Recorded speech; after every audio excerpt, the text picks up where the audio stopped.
Welcome to Sci-Fi Frontier. I'm Dominic, and I'm here with my co-host, Wally. And today we're going to be talking about The Tick Season 1, Episodes 1 to 4. From the Amazon Prime. From Amazon Prime, because I recently got Amazon Prime. So, I'll let you go first, Wally. What did you think so far overall this series? You know what? I am enjoying this series. Like, it's very, it's not Marvel Cinematic Universe seriousness, which is what I kind of really enjoy about this. Like, the Tick is a very comedic kind of role where he's just all about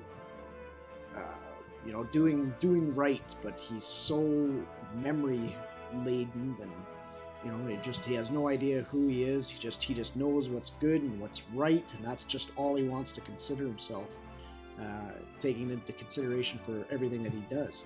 The Marvel movies and even the DC films are a little bit more serious, which, that's what you have to expect from that type of a genre. Mm-hmm. But this is a very lighthearted, and it's funny, and it's well written, and it's just a very good show. Yeah, it's fun. Like, that's why it is fun. Sum it up, it's a fun show to watch.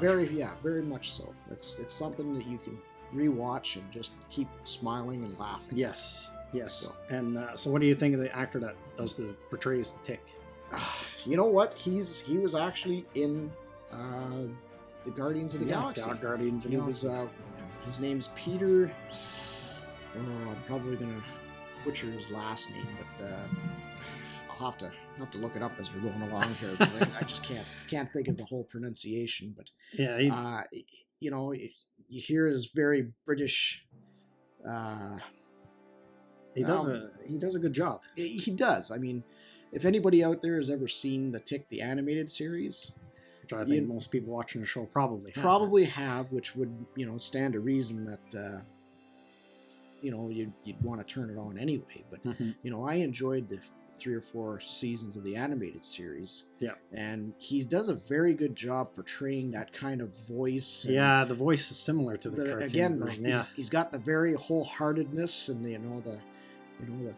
the way he speaks is it's very, very close, and I really enjoy that. Actually. I think he's doing a fantastic job. He is doing an awesome job. This is a great show to watch. It is, yeah. It's kind of interesting because the story is kind of almost told from Arthur's point of view. Basically, that's what this is. The Tick really isn't the focus. Like, the name of the show is the Tick, but the show really revolves around Arthur. Yeah. And his whole turmoil, and the Tick is just there to kind of help him become who he's becoming. Yeah. Get him out of his rut and get his mind off of the terror and how he killed his father.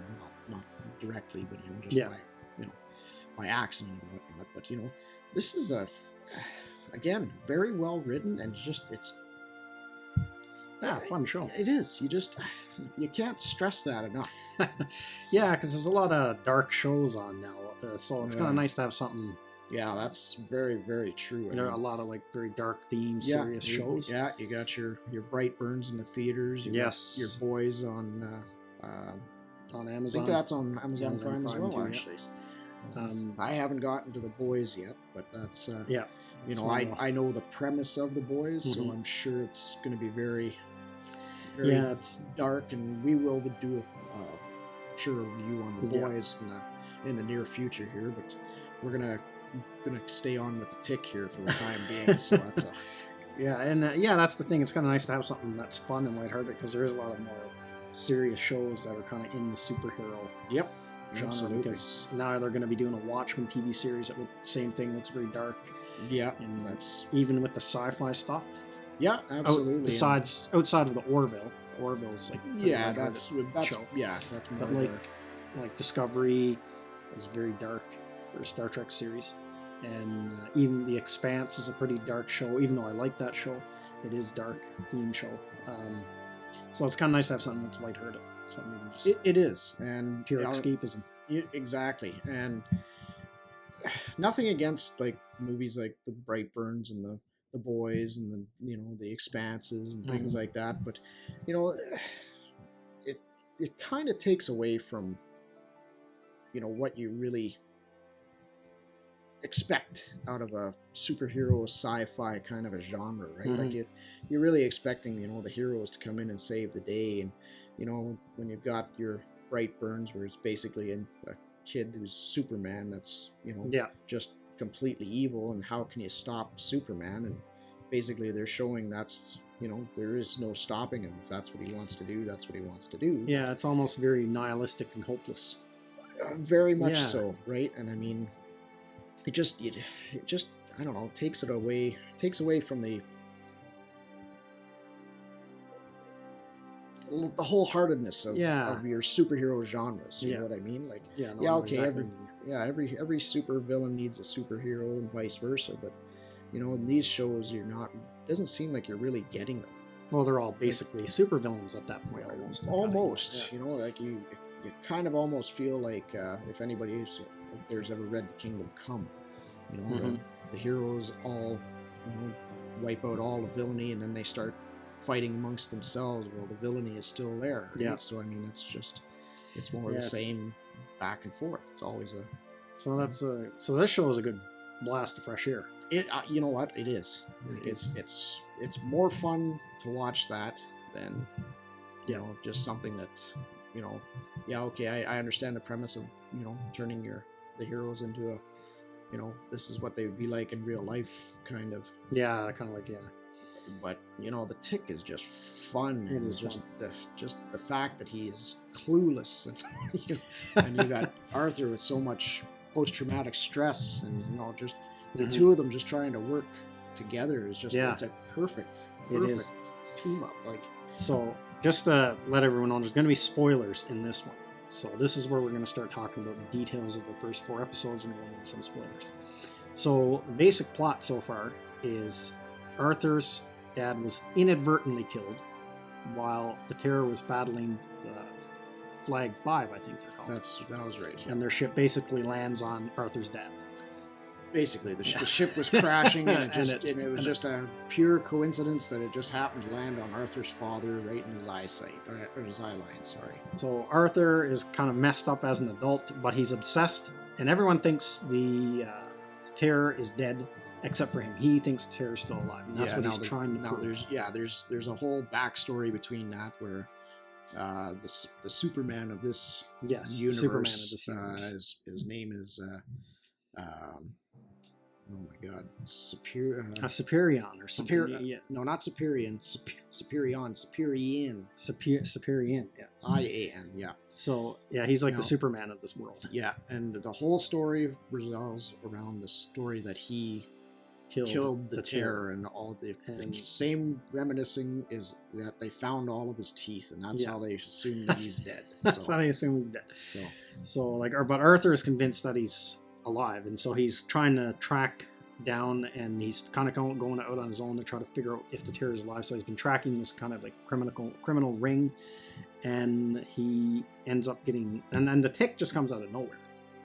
Pretty much, that's exactly what happens. He just shows up, just shouting in the dark and landing, and it just happens to inadvertently, run into Arthur, and that's where the whole team up begins, so to speak. So, and then Arthur gets the suit. That was more of an accident on the Tick's part, but the Tick pretty much knew what was there, and and he wanted bring Arthur into kind of his caliber, shall we say. So now, so and then there's kind of like a big deal with the suit. Everyone's after the suit. There's a mystery behind the suit. Yeah. So it probably will get explained as we go along. This type of show doesn't really strike me as it's one of those things that you're going to have to watch 9 seasons of this to figure out why the suit is so important to somebody. So I'm sure we're going to get that explained after the end of the first season here. So and so far the first 4 episodes, like Arthur's really reluctant to become a superhero. Absolutely, he's again because of his post-traumatic stress of the Terror, killing his father, his growing up with medications, psychiatrists, blah blah blah. It's all playing its toll, and here's the Tick in here, and this is your destiny, and you're gonna have to. You're gonna have to get through this if you're gonna want to come on patrol with me. And then he just keeps pushing that, and it's all about it's all about the camaraderie between the two of them. At least for the Tick, he needs that more smarter end of it. And he's everything else, just like he covers in the. You know what it kind of reminds me of? It kind of reminds me of Batman and Robin, but reversed. If Batman was completely stupid and Robin was the really smart guy, but Batman still considers him the. That's what it kind of reminds me of. It's kind of a similarity, but definitely different. Kind of reminds me of that. But the Tick is kind of a mystery too. He has no memory where he came from, his origin, or anything like that. Yeah, and then that's really, I think, what's going to come of this whole show is Arthur is pretty much pledged to him that, if he helps him do this little bit of stuff, he'll work on helping the Tick recreate, or not recreate, but find his past, find out who he is, where he was, and what happened. Why does he have no memory? Why is he just know he's the Tick and that's all? You know what I mean? Like he doesn't really seem like the kind of guy that could take a brain injury. You know what I mean? So it's it's interesting. So I'm curious to see where the storyline is going to go. They built up quite a bit of mystery into it, and some pretty good and for as far as superhero action goes, it's actually not bad. Yes, it's actually been very, very good. So, and now that I've looked this up, I'm going to try and pronounce his name, Peter Serafinowicz. Oh, okay. Apologies if that's pronounced incorrectly, but that's the actor that plays the Tick. Fantastic job. Yeah. No word of a lie. Yeah, he does a great job. Yeah, Griffin Newman is Arthur Everest. He is another perfect cast. Yeah, he totally nails Arthur. Yeah, I mean, again, he's not exactly like the animated series portrayal. I've never read any of the comics, so I can't really speak to the. Me neither, to be honest. I'm not familiar with the comic. I'm familiar somewhat with the cartoon because I've watched that. But the actual original source material, I'm not familiar. Yeah, I'm not at all familiar with that. I would love to get a hold of some of those books. Yeah, me too, actually. And read some of those just to get a background on the Tick. But fantastic as far as I'm concerned. That they were cast correctly. Yeah. Dot's the sister of Arthur is Valerie Curry, Dot Everest. Yeah. I'm quite certain she's going to play more of a role as just based on 4 episodes, and she's been pretty much involved in every one of them. There's going to be something more to her. Again, it's been such a long time since I've seen the animated series like you, but I'm sure I remember the name Dot. She was in the animated series, Dot, and I can't place it right now. I mean, some of the characters in the animated series that followed around the Tick and Arthur were Deflator Mouse, American Maid, Sea Urchin, Big Shot, and that's one of the characters we're going to talk about now is. Overkill. Yes, Overkill. Played by Scott Spicer. Spicer. Again, apologies if you're listening. I think you're doing a fantastic job too if you are listening. The first time I saw Big Shot in the animated series, I burst out laughing. He was just another troubled guy, and that's kind of the same basis that's on this. Yeah. But he's playing such another big role. Yeah. And tying him into that, like this again, it's the very serious, stealthy assassin, but he's not. Yeah, he's almost like a Punisher / Deathstroke type character kind of thing. Like, exactly. And for a comedic show, it's actually that was a pretty cool design to his costume. Yeah, he's doing very well, and I have a funny feeling that there's more to him than is being led on to. So there's something else tricky that we haven't gotten to yet because we're only 4 episodes in or 5 episodes in, how far we were. Yeah. But there's definitely something else involved with him. So I'd like to see more development out of him. So yeah, for sure we will. Yeah.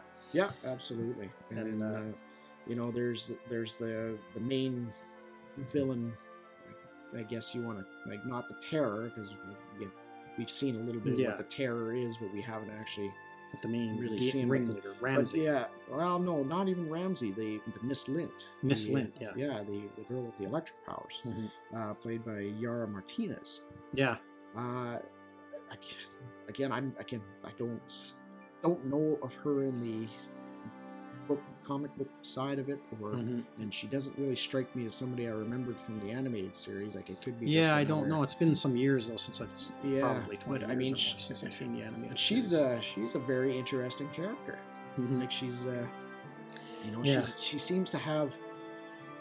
She made reference to does Overkill say anything about me? So that treats as there's a background story there. Yeah. She has a background story with the Terror.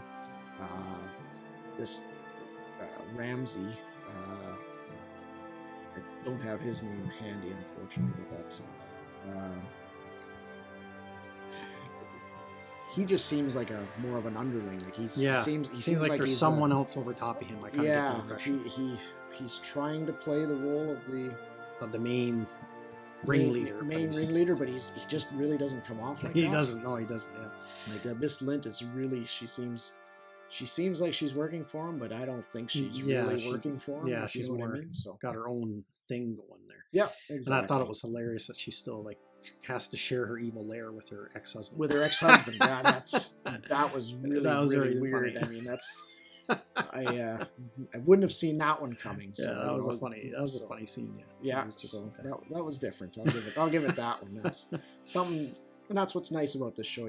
There's lots of little things that just don't.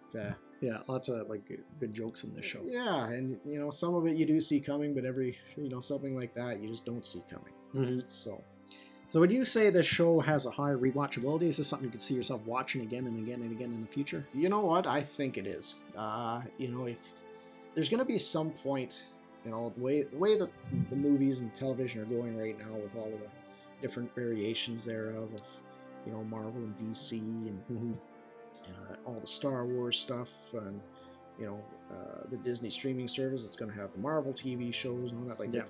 There's going to be so much of that stuff out there right now, and a lot of it's going to be very serious. And again, nothing against. Yeah. I enjoy the Marvel movies, and I would be lying if I said I wasn't going to be on board with the Disney Plus, watching all of those Marvel's TV series. But you know, if you need an unplug, this is a good unplug. It is. It is fun to watch. It is very fun to watch. You know, it's almost slapstick comedy, but it's not quite. But it's, you know, it's comedy, but it has an interesting storyline. So you still want to watch it for the jokes, but you're kind of you get drawn into the storyline. Yeah, you kind of want to follow it and see where it goes. Yeah, see where it's all going. I think I would rewatch this for sure. Yeah. Yeah, I think it's going to turn into a classic. Hopefully, this goes on for quite a while. I would like to see this go at least 5-6 seasons. Oh, I would hope that at least. I mean, episodes are only about a half an hour long, so you're not really stuck to be involved in an hour or 3-hour movies or anything like that. So it's nice to just be able to watch a half an hour bit of slapstick and away you go. So. Yeah. No, it's a good show. Yeah. I can see myself rewatching this after a few years down the road. For sure I would. After the initial run, it's one of those shows I'll probably revisit. Yeah. The only thing, again, nothing against Amazon Prime, but this almost seems like a show that you should put on, you know, mainstream TV. Like a regular cable channel, or you know, local TV should pick this up.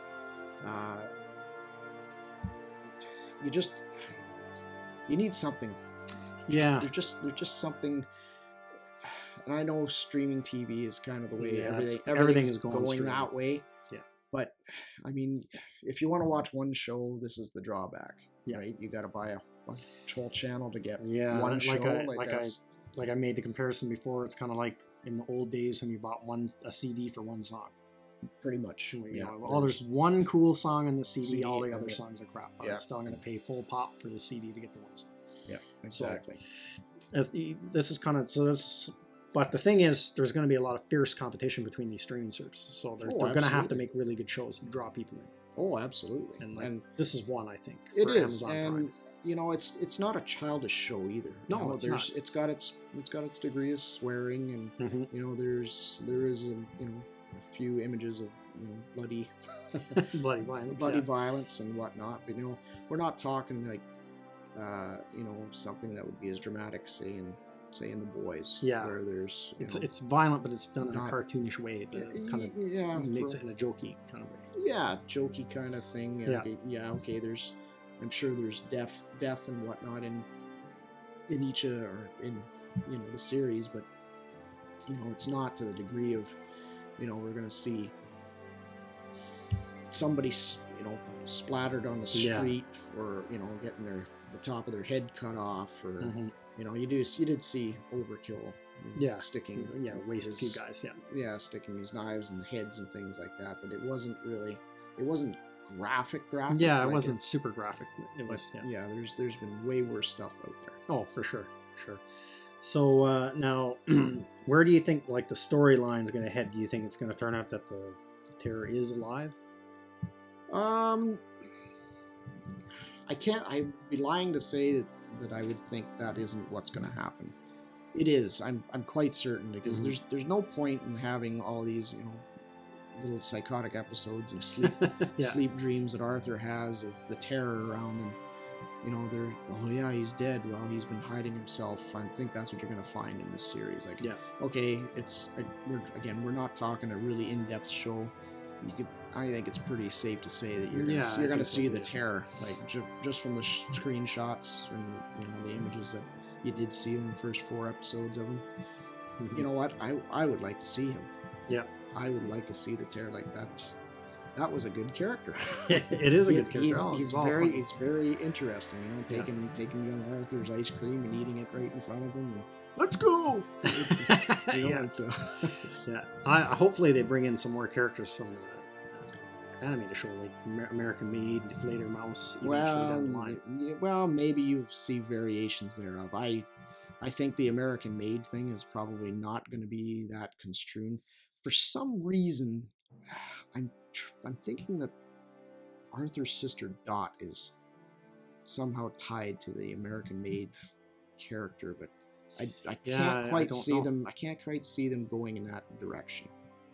So I don't know what they're going to do with that. But no, I don't think you're going to see there, because those are very stereotypical, I guess. Should we say? So the American Made and the Batman or the Deflator Mouse, or Deflator Mouse. The Batman was from the Patrick Warburton series.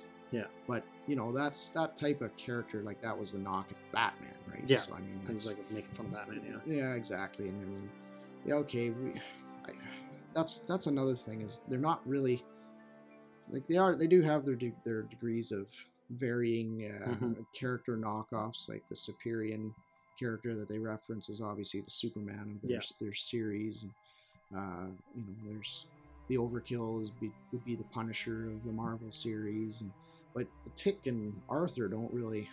No, they're not really spoofs. They're really not really. They're their own thing. Yeah, they're just kind of the two insects that are just a little bit bigger than life. Well, yeah, they're kind of like they're kind of like a more generalized spoof on the classic hero and sidekick type thing. Yeah, but reversed, where the sidekick is actually the guy, and kind of almost kind of well, not quite the same. It kind of reminds a little bit of Inspector Gadget, where his niece was the smart one, and she solved all the cases, and he just kind of thought he did. She did all the work, and he just took all the glory, and he didn't know any different. And how could he with all those things stuck in his head? So that's So, but first 4 episodes, fantastic. Yep, definitely got me hooked. I want to keep watching. Absolutely. So, do you recommend this show? Absolutely. We'll get another 4 episodes in here in the near future. We'll get a rundown going of those, but it's worth watching. Yeah, for sure. If you have Amazon Prime and you like the superhero, where you haven't quite found your superhero-ish kind of show, if you're not into the Marvel and the DC aspect, absolutely turn this on. Yeah. for a half an hour, you're not gonna lose anything, and if you don't like it, no problem. Yeah, you only gotta give up a half hour. Exactly. And check it out. I'm pretty sure you'll enjoy it. Yeah, no, same here. I totally recommend this show. Absolutely. Yeah. Well, that's everything we got to say in this video. Let us know what you think in the comments section, and we will see you at the next one. Thank you to all of my subscribers, and thank you for watching this video. And if you're new to the channel, like, subscribe, and share. And don't forget to hit the bell icon for notification when new videos are uploaded.